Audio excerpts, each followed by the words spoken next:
Berarti Pak, kebijakan zonasi apakah dihapuskan, dilanjutkan Itu pertanyaan Pak? publik. UN Pak, diadakan lagi atau enggak Pak? Soal pendidikan mundur Pak, ini banyak keluhan yang masuk ke redaksi kami Pak di TV One. Dan video-video ini juga sudah viral Pak di media sosial. Banyak anak-anak yang, mohon maaf ya Pak ya, tidak bisa membaca jam analog. Nggak tahu singkatan PLN. Nggak tahu singkatan MPR, DPR. Ditanya nama-nama menteri apalagi Pak? Disuruh baca nggak bisa Pak? Berhitung Gimana, pun Pak? Disuruh berhitung sulit. Apa yang salah menurut Pak Abdul Muti? Ya tentu saja itu harus kita lihat secara sangat berhati-hati. Barangkali ini yang di video itu yang pas yang nggak bisa. Pas yang bisa tidak di video gitu. Jadi ini kan harus kita lihat secara seksama gitu. Jadi jangan digeneralisasi bahwa murid-murid kita ini seperti itu semua gitu. Jadi karena itu maka kita melihatnya harus secara utuh, secara komprehensif. Bahwa masih ada kelemahan dari sisi kemampuan literasi, ya membaca dan menulis, ya itu memang kita akui. Kan itu kan riset-risetnya banyak. Bahwa ada kelemahan kemampuan anak-anak kita dalam berhitung juga kita akui. Tetapi tentu saja kita tidak boleh kemudian terlalu melihat itu secara sangat sempit.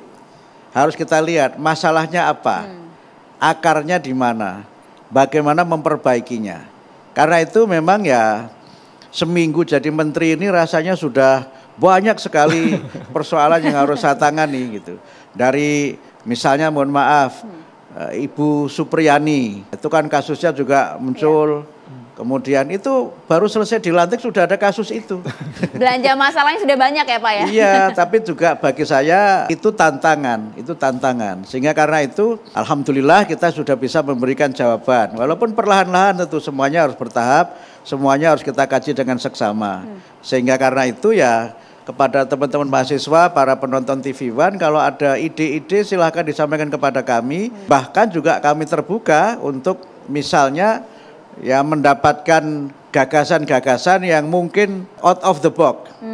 Karena kita juga perlu melihat persoalan ini tidak sebagai business as usual, tidak sebagai masalah yang biasa, dan kepada para insan pendidikan di Kementerian Pendidikan Menengah juga saya sampaikan, termasuk paradigma yang saya pakai untuk pelayanan di kementerian itu kan menjadikan kantor pendidikan dasar menengah itu sebagai rumah pendidikan dan pelayanan publik yang ramah. Ramah itu akronim dari responsif, kita berusaha untuk akuntabel, kemudian M-nya itu melayani, A yang berikutnya itu adaptif, dan H-nya itu harmonis. Ini yang coba kita bangun sehingga birokrasi itu harus kita bangun tapi jangan birokratis. Dan saya berusaha menanamkan dalam diri saya, mungkin menjadi menteri itu elit, tetapi tidak boleh elitis. Dan ini yang coba saya lakukan untuk bisa berbaur dengan semuanya, bergaul dengan masyarakat. Yang oleh karena itu maka siapapun jangan takut menyampaikan kritik. Berarti Pak, kebijakan zonasi apakah dihapuskan, dilanjutkan Pak? Itu pertanyaan publik. UN Pak, diadakan lagi atau enggak Pak? Itu sedang kita pelajari. Saya rencananya minggu-minggu depan ini akan mengundang Kepala Dinas Pendidikan seluruh Indonesia untuk menyampaikan masukan tentang zonasi, PPDB, dan berbagai penyelenggaraan pendidikan. Karena sekarang ini banyak hal dalam penyelenggaraan pendidikan itu memang dikelola bersama dengan pemerintah daerah, baik provinsi maupun kabupaten kota. Misalnya penyelenggaraan SLTA itu kan dengan pemerintah provinsi.